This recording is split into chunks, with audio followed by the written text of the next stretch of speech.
In this lesson, we'll employ Levels Adjustment Layer to increase the overall contrast and dynamic range of the penciled artwork to make it look like inks.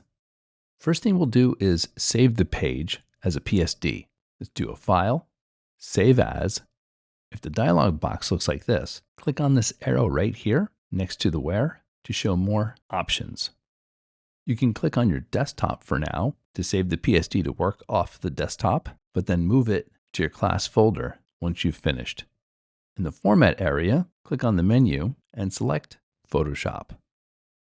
The extension will be right here, PSD.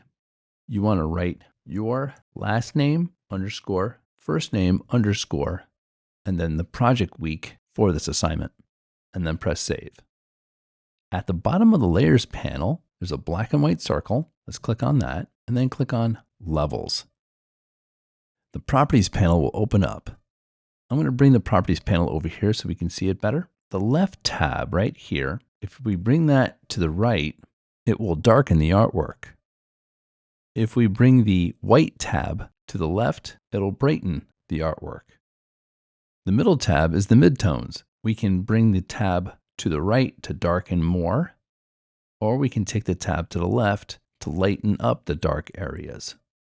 It's up to you what you want it to look like, but play around with these tabs until you get the effect that you're looking for.